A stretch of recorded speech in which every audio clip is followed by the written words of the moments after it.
Fight Night 14 is official, guys. We have our main event. We've got Gabriel Junito Cotto versus Andre Pulev. Okay, so what do we do now? Okay, this is one of the more unique fights I've ever seen made because you have a guy who's an MMA legend, a former interim champion, who's now going to debut against a guy who is 0-3, but not a reliable 0-3 because he fought 3 world-class fighters. And we can say there's 3 world-class fighters right now: Cruzaro, Khalid, and another title contender. That's a pretty damn good resume for a guy who's 0-3, right? And we also know that Cruzaro wanted to bring it back. But let's get to the big story here, which is this is the debut of Cotto.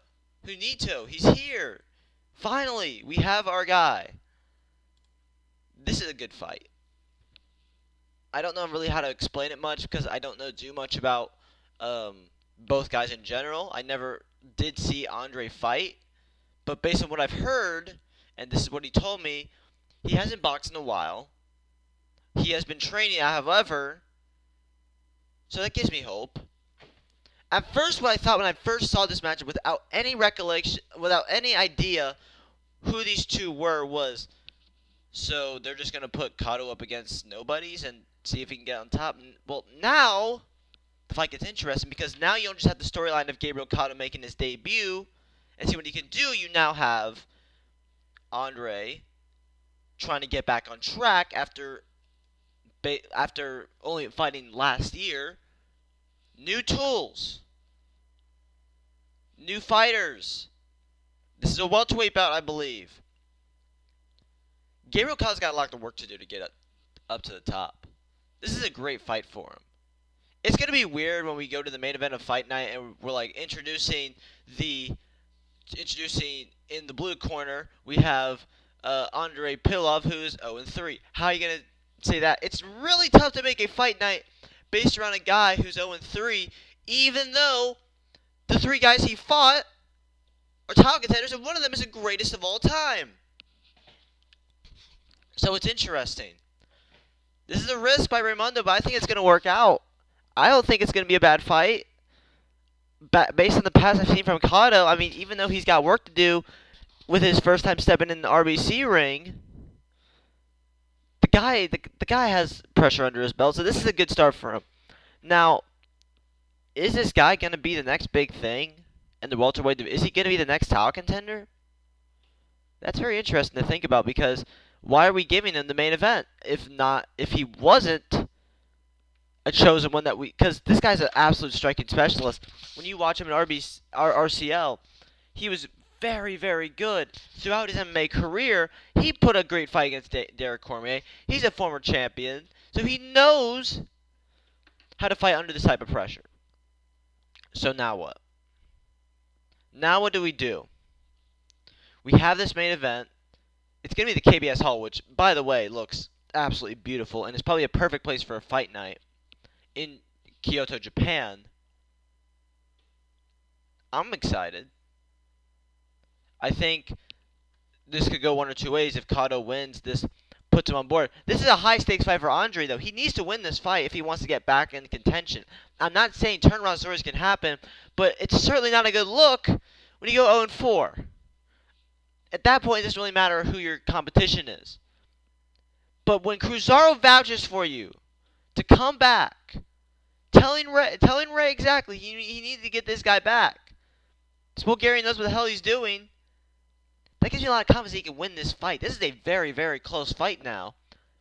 And I'm saying that as someone who hasn't even watched the goddamn people fought in the ring.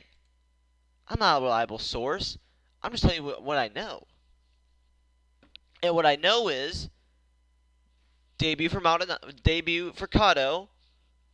I watched him fight in MMA. Guy was great. He was great. He was really great when he fought back in MMA.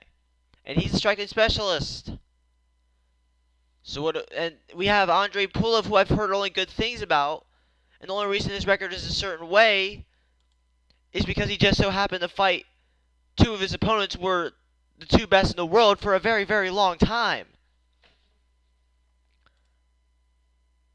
It's such an interesting fight, and this is a great fight. Oh my goodness. I didn't expect Ray to make this type of decision.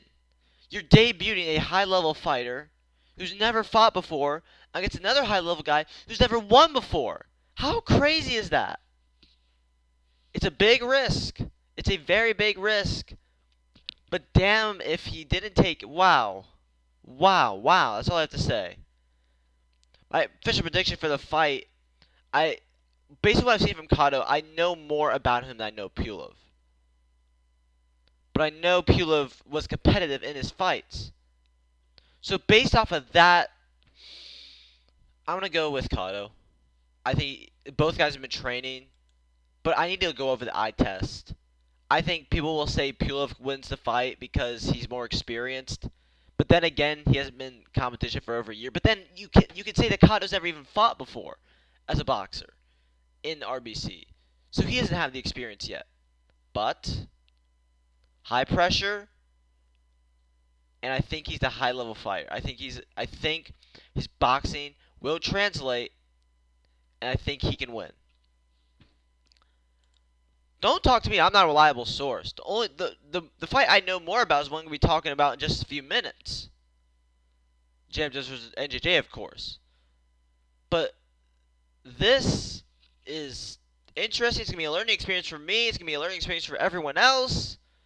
Just like how the new Raymundo podcast, when he gets that set up, is gonna be a new learning experience for me. This fight's important because I want to learn who the hell Andre is. I want to know if Gabriel Cotto can be a big name in the future. This is a learning experience for all of us, and it's going to be the main event, and I can't goddamn wait. Let's get on to it. So, you guys, I ask you the final question. Who do you got? Who do you got?